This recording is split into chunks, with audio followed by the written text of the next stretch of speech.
السلام علیکم ورحمۃ اللہ وبرکاتہ۔ ہم حاضر ہیں آپ کی خدمت میں مفتاح العربیہ حصہ اول کے تیسرے سبق کی مشقوں کے ساتھ۔ یہاں دیکھتے ہیں پہلی مشق ہے الف، نقطوں کی جگہ پر انت، انتی، انتما الی آخرہ میں سے کوئی مناسب لفظ استعمال کیجیے۔ میرے خیال سے الی آخرہ میں صرف خطاب کے صیغے ہی مراد نہیں ہیں، بلکہ جتنے بھی ضمائر گزرے ہیں ہوا سے لے کر کے آخر تک، اور یعنی اس میں انا، نحن یہ بھی شامل ہے، اور ہوا، ہما، ہم، ہی، ہما، ہن یہ بھی شامل ہے، اور خطاب کے جتنے صیغے ہیں وہ تو ہے ہی، انت، انتما، انتم، انتی، انتما، انتن۔ تو بہت آسان ہے یہ سمجھنا، آپ کے لیے سمجھ ہی گئے ہوں گے، کچھ خاص کرنے کی ضرورت نہیں ہے، لیکن چلیے مشق ہے تو پوری کر لیتے ہیں۔ پہلا لفظ ہے طبیب، یہ ہم نے دیکھا یہ مذکر ہے، تو اس کے لیے مذکر کا کوئی سا بھی صیغہ استعمال کر سکتے ہیں، چاہے وہ غائب کا صیغہ ہو یا حاضر کا صیغہ ہو یا متکلم کا صیغہ ہو، تو یہاں پر ہم استعمال کرتے ہیں انت کا صیغہ، یعنی حاضر کا صیغہ، انت طبیب۔ اس کے سامنے ہے معلمان، یہ تثنیہ ہے، تو اس کے لیے ہم استعمال کر لیتے ہیں اسی انت کا ہی دوسرا تثنیہ کا صیغہ انتما، انتما معلمانی۔ معلمات یہ لفظ ہے، اس کے لیے یہ جمع ہے اور مؤنث ہے، تو انتن معلمات۔ ممرضۃ یہ واحد ہے اور مؤنث ہے، تو اس کے لیے ہم استعمال کرتے ہیں انتی ممرضۃ۔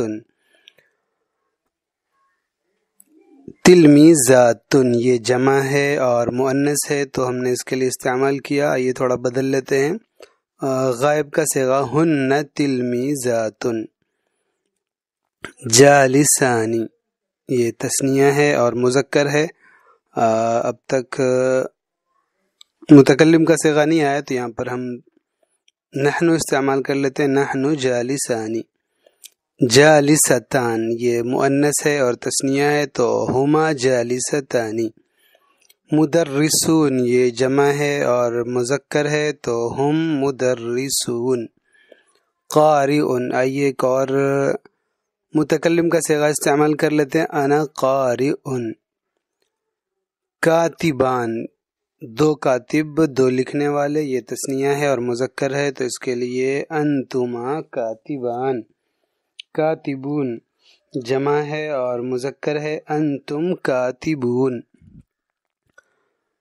کاتبات یہ کاتبون کی مؤنث کاتبتن اور اس کی جمع ہے کاتبات، نحن کاتبات۔ بہت آسان یہ کھیل کود ہے، لیکن مشق دی گئی ہے تو پورا کر لینا بہتر ہے۔ ترجمہ معلوم ہی ہوگا، اس سے پہلے آ ہی چکے ہیں اکثر الفاظ۔ ڈاکٹر کے معنی جانتے ہیں، طبیبن کے معنی جانتے ہیں ڈاکٹر، اور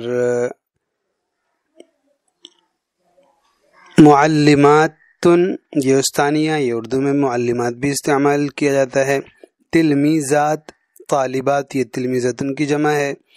جالستان جالسن بیٹھنے والا، جالستن بیٹھنے والی، اس کی یہ تثنیہ ہے، جالستان دو بیٹھنے والیاں۔ قارئن پڑھنے والا، ایک پڑھنے والا۔ کاتبون کاتب لکھنے والا، اور اسی کی جمع ہے کاتبون بہت سے لکھنے والے۔ معلمان یہ بہت پرانا لفظ ہے، دو استاذ۔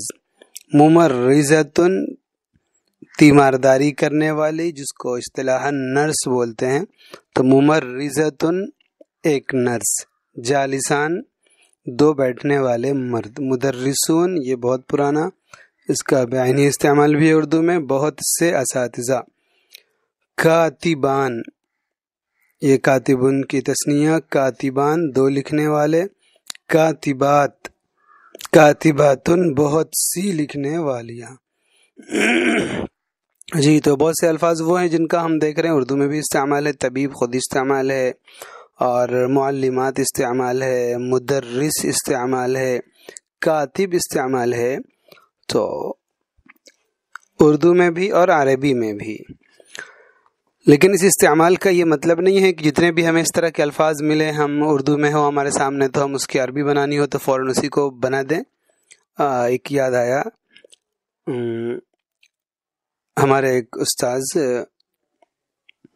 وہ کہا کرتے تھے کہ آپ لوگ عربی سیکھ رہے ہیں ماشاءاللہ، بھینسیا عربی نہیں سیکھیے گا. بھینسیا عربی، ہمیں کافی تعجب ہوا، بھینسیا عربی کیا ہوتی ہے؟ تو انہوں نے بتلایا کہ ایک کافی مطلب سمجھدار سے آدمی جو اپنے آپ کو سمجھدار سمجھتے تھے، وہ ایک مولانا صاحب کے پاس آئے کہ حضرت عربی پڑھا دیجئے. تو عام طور سے ہوتا ہے کہ عربی کے جو اسباق ہوتے ہیں، جو ابتداً جو الفاظ استعمال کیے جاتے ہیں وہ اردو جیسے سے ہوتے ہیں. مثلاً مدرستن، مدرسہ، المدرسہ مدرسہ، الکتاب کتاب، القلم قلم، اور اس طریقے کے الفاظ عموماً بچوں کے آسانی کے لیے دیے جاتے ہیں. تو اگلے دن وہ آئے نہیں، کہا بھائی کیوں نہیں آئے تم پڑھنے کے لیے؟ تو انہوں نے کہا حضرت مجھے تو عربی آ گئی. کہا اچھا بتاؤ تو بھینس کی عربی کیا ہے؟ تو انہوں نے کہا البھینس. بیل کی عربی کیا ہے؟ البیل. تو اس طریقے کی عربی نہیں، بلکہ میں نے بتایا تھا شروع میں ہی کہ عربی میں جو ہے اصل وہ نقل ہوتی ہے کہ ہم جیسا جس لفظ کا استعمال دیکھ رہے ہیں جو چیز ویسے استعمال ہم کریں، اپنی عقل نہ لگائیں، ورنہ پھر وہی بھینسی عربی ہو جائے گی. تو امید ہے کہ آج کا سبق سمجھ میں آیا ہوگا. انشاءاللہ ہم عن قریب ہی دوبارہ ملیں گے. جب تک کے لیے اجازت دیں. والسلام علیکم ورحمۃ اللہ وبرکاتہ.